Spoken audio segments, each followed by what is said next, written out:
Hello again. How are you doing? Welcome again to my channel. This is Kiki, and I'm super excited. You know why? Because it's the holiday season. Actually, I started my Christmas mode, and I mentioned it in my last video that I started my Christmas mode, I think on the 1st of December or even November. Sorry, I'm one of those people that just cannot wait for Christmas to come. But hey, how are you? Welcome again to my channel. If you've been here before, if this is your first time seeing this video, seeing any video from me, I want to say thank you so much for stopping by. I do not take you for granted. Talking about the holiday season, I think one of the beauties, one of the things I really, really love about the season is the fact that we have the opportunity to start up family traditions. And for me, particularly, or those people like me who love Christmas, who love to have fun and just enjoy ourselves, I maximize, I grab every opportunity, to create family traditions, create memories, beautiful memories, and just enjoy myself with my family.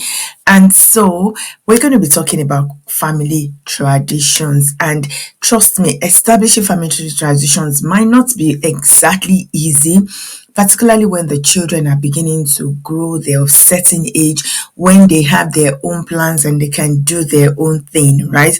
But it doesn't mean it's not possible or it's no longer important. So if you want to start a family tradition, I want to say that it is very, very important for you to be intentional about creating that family tradition that you want for your family. And when you're also starting it, I want you to be sure that it is something that you can be consistent with to a large extent. Right? Also, in creating family traditions, it's also very important to involve every member of the family. One family tradition that has been on for years in my home is staying up late on the 24th of December. 24th, that's Christmas Eve. And then we'll open our Christmas gifts, we'll talk, we'll chat, we'll talk about the year, we'll just laugh. If we want to watch movies together, we'll watch. But that night, we'll all spend it together, talking and laughing. And, the children, even at their age, they'll be looking at the clock and, counting down from 10, 9, 8, until 1, and then Merry Christmas, and then everybody's ripping off their Christmas gifts. It's usually fun, and I always look forward to it. Another one that we started a couple of years ago is, traveling together at this time as a family. And when I say traveling together, it doesn't have to be anywhere expensive. It doesn't even have to be outside of where you are. It could be just going to somewhere, in England, in Europe, in Nigeria, in Canada, in US, in wherever you are, in South Africa. They're beautiful places. And guess what?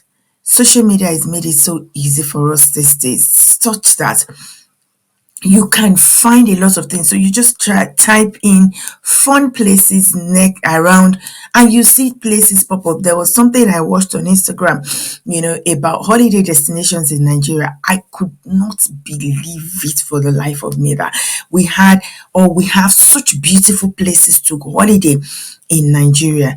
And when we create family tradition, it helps us as families to bond together. It also creates or gives us something to look forward to. If you say because your children are of certain age, they'd love to do their own things, I think I beg to disagree a little that they don't love to do things with you. Yes, they love to do their own thing, but it's very important to create something that we would look forward to as a family, irrespective of their age. My father's family, my siblings, for instance, all of us are, I think the youngest amongst us is well over 40, right? But there's something we've always done for years. That's gather together during Christmas before we all relocated and we're all in different places. Boys, guess what? Even though we are all in different places, we still make sure we do that video call with ourselves, that we would make noise. It's become a family tradition, something we look forward to. Another family tradition we started not too long ago is praying together. We pray together, but here and there when we need to. But early this year, 2023, we just myself and my one of my younger sisters were talking about us staying together and all of that, and some challenges that everybody is going through, and we just said it was, instead of saying, oh, it is well, I'll pray for you, let's create this tradition of us praying together. And every 5 a.m. on Saturday morning, one person will initiate the WhatsApp call and we'll pray together. Here in the UK, it's 4 a.m. for me right now. But when they initiated, I remember not so long ago, my one of my sisters-in-law was laughing at me when somebody said, okay, Kiki, your turn, say something. I can't remember the question. I said, what about that now? I'd slept off. But I woke up and they all laughed at me and we continued. But guess what that does for us? It helps us stay together. And because of that, we know what is happening in each other's life, how we can be there for each other. We know the down times in each other's life. We know the up times, the things we're celebrating together, the things we're trusting God for together, and when they come to pass. So creating family traditions are for ourselves, creating things that we enjoy together as family is very, very important. It builds bond between the family, strong bonds, and it also instills values. And then we're creating lasting memories. As an adult, have you ever said to yourself, oh, I remember when we used to do this in my house and blah, blah, blah. There's one I always say, that I remember every time we travel home from church, how my dad will be singing, when we get home. In the car from church, what we're discussing is a message or whatever has happened in church. And then I personally used to look forward to when we get to my dad will turn on the music. And then he will be singing, himself and my siblings will be singing such that their voices will overshadow the voice of the radio, even though the radio is turned to the highest. I didn't used to join them, but I used to enjoy it. I was just like, what's all this noise? But I used to enjoy it, and I cannot stress my voice. So, but those my siblings that joined my father to do that today, they're singers, right? I'm not a singer, but all of them are singers. They sing because of that tradition, and I always remember that tradition. I remember it till date, and something that gladdens my heart anytime I remember it. So what are the little things you can do this season to create holiday traditions for yourself? Cooking together. What's that meal that you want for Christmas? Cooking one that I used to do so many years ago. And then when the children began to grow, I kind of stopped it. But this year, I have started it and I'm going to keep it. And that's making a special breakfast for my children, the weekend before Christmas, or so last weekend I made a special breakfast for them. Next weekend, which is after this video, we will be traveling, so I won't be able. So that weekend before we travel, I just thought, okay, I'll make a special breakfast for them. We do this thing sometimes. I will cook and we lay it out and everything, but now this is my own to do for them that weekend, because everybody will be home, right? At least until they go home and move out and have their own family. I would make that breakfast, lay it on the table for them in the morning and wake them up for that breakfast. So I've saved the date for the next one in my diary. Bam. Cooking together, family traditions, creating family journals. Well, we don't exactly do this anymore since they've left, but we used to have this jar. The jar is still next to my bed, but not exactly full the way it used to be. That every week we will write something we're grateful for and we'll put in the jar as a family. Everybody will write their own, and then we'll also write something we're trusting God for. So the tradition is 3 gratitudes and 1 asking. So 3 things you're grateful to God for and 1 thing you're trusting God for. We'll write it up. So at the end of the year, when we open it up, those things that we're trusting God for, that God has done, we'll be able to celebrate.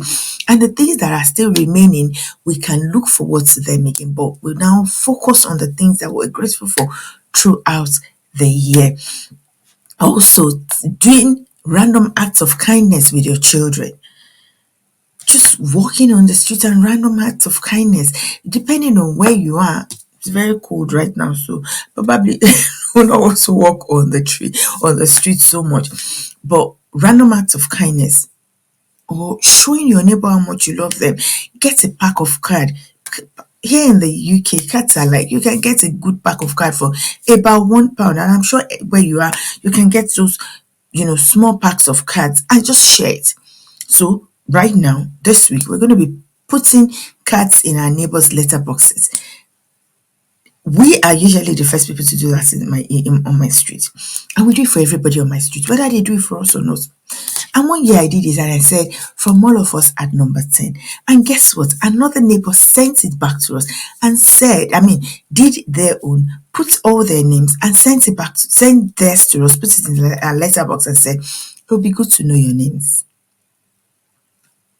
I was so excited about that. So the following year, I felt, okay, it would be good to know our name. So I wrote, from all of us at number 10, in brackets, we put our name. And one of my sons went to put it in their letterboxes.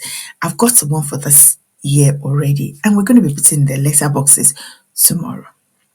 Random acts of kindness. And then there's so many other things you can do. Family discussions and family debates. At that time of the year, I talked about us doing the one on the 24th, right? It can be family debate time. It can be family discussion time. It can be family game night time. It can be family game nights. You can incorporate so many things into it. Just something that everybody in the house is looking forward to, or will be looking forward to. Also, make sure that when you do it, it aligns with your values. Let your family tradition align with your value. And this is helping your children to understand your family values and how they can keep it up.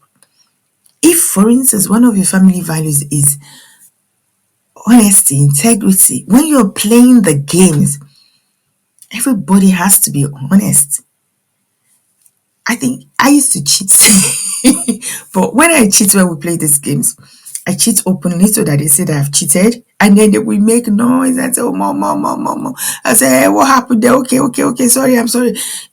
Maybe because I love noise. I love to make noise. I love all of us to be making noise and laughing and everything.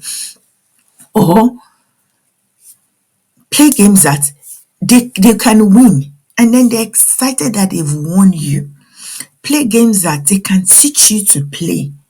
And then they're excited that it's not just my parents that are teaching me, but I'm also teaching my parents. And then encourage sharing stories and, going back memory lane at those times. So when you create these traditions, you're building memories, you're creating memories, right? And then, so this year, we when we gather together and we're doing our nights together, we're gonna be going down memory lane. I remember that time. One of the things that I've been saying in my house is, I remember last year, it was so tough. It was so tough. But then talking about how God helped us through it.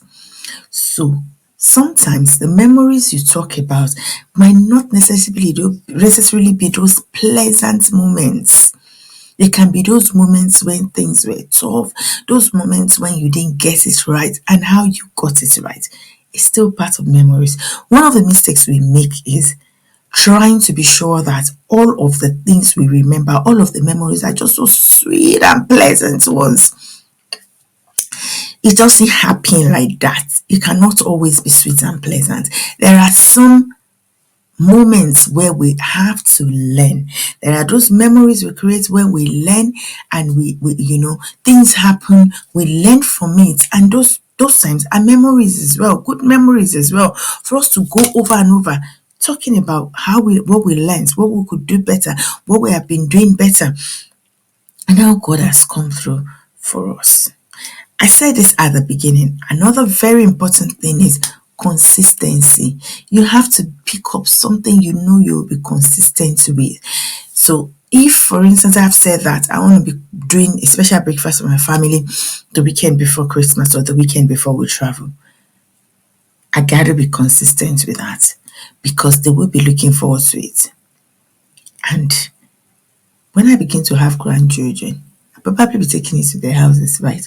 Or that's the weekend they will come out because they want to do things with their own family, create their own family memories, right? So maybe that's the weekend they will come to my house to say, that special breakfast, let's go and have it in Nana's house. Oh, I'm so excited. Don't mind me.